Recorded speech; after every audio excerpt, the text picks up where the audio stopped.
Utah offensive coordinator Andy Ludwig, who had interviewed for the offensive coordinator job at Notre Dame with such momentum behind the story that we gave it a whole daggum segment on Monday's podcast. Then on Monday night, he has informed Notre Dame and Utah he will be staying with Utah.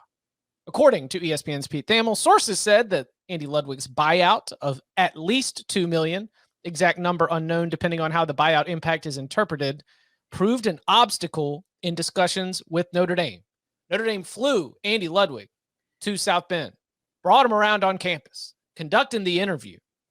And this is after Colin Klein had also been interviewed for the position and then decided that he was going to stay at Kansas State.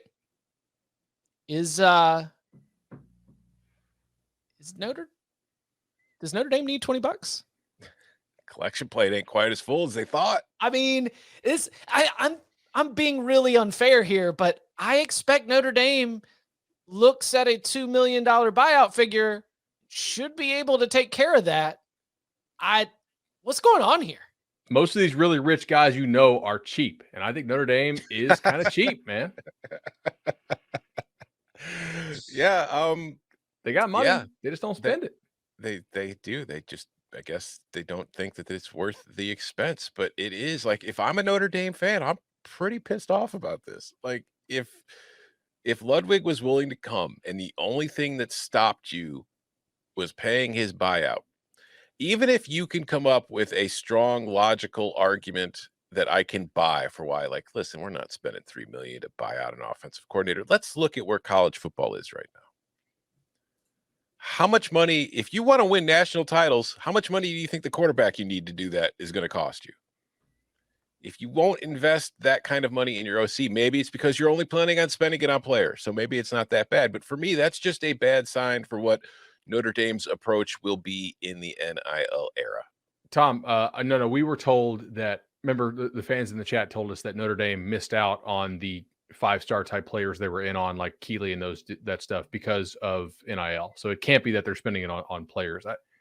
I did see a tweet out there from, and I forgot to put this in the doc, so I apologize, but it was from a legitimate media member that said that the offensive line coach buyout as well was a factor. So maybe it was more than just the 2.8, which again, like, are you trying to win national titles? Right. Why did Brian Kelly leave Notre Dame?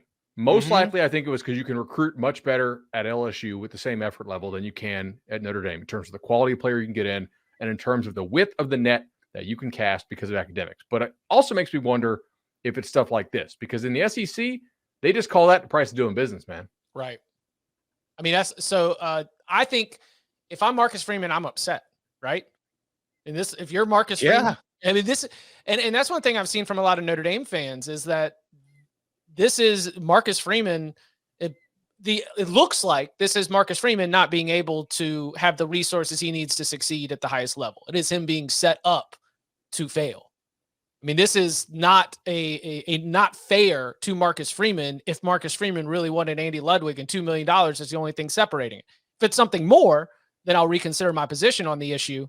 But that's something that I think we've seen from a lot of Notre Dame fans is like, whoa, let's see, this one came through earlier. Andrew says, is Freeman in charge of running the football program at Notre Dame? It doesn't feel like it. He is in charge of running the football program, but he is, I do believe, not getting everything that he needs if Andy Ludwig is the coordinator that he wants. I mean, like, how does Notre Dame bounce back from this? By making a home run hire and winning games, but just optically, it doesn't send a good message if they weren't willing to pay this buyout. They weren't willing to pay the buyout of Ludwig and the offensive line coach, whatever. If they're not willing to spend and you are a big name offensive coordinator, like, I don't think you're going to turn down Notre Dame over this, but I think that when it comes to getting like the higher echelon of coaches, that's something that coaches talk. This stuff gets around. It's not like it's whatever happened, coaches are going to know. And if it's just that, if there's the idea that Notre Dame's not willing to do what it takes to win the games, it's going to impact their ability to find somebody. And also just this late in the cycle to begin with. I will say the one thing that we don't know here is, what is it like to coach for Marcus Freeman? I don't know that. I haven't heard anything good or bad about what it's like to work for the guy. But, Colin Klein staying at Kansas State, assuming that he was actually offered, like a lot of times stuff gets thrown out there, right? But I think he's a pretty bright young mind in the game. Andy Ludwig deciding to stay at Utah. I don't think you bring Andy Ludwig like on campus and do that kind of thing unless you're intending to hire him, which also begs the question, like, what did you not know the buyout terms, or is it not the buyout here that was the issue? Maybe there was something else about Notre Dame's program that Ludwig didn't like, or maybe he just liked where he was. Could be. Yeah. Or like just Jack Swarbrick just doesn't like Ludwig. Yeah, I don't know. Or maybe there's just something about Notre Dame that Ludwig doesn't like. Like, we're assuming it's the buyout. I tend to believe the reporting. I haven't done any original reporting of this on my own. We're just commentating, but it's weird that Notre Dame would all of a sudden decide not to do it because the buyout, like, the AD should know what the buyout is before you bring the guy in for the interview. Maybe the word buyout is just extremely triggering for Jack Swarbrick and Notre Dame because of Charlie White. No, I've been conditioned that anytime I hear the B word, I just say no and I shut things down right away.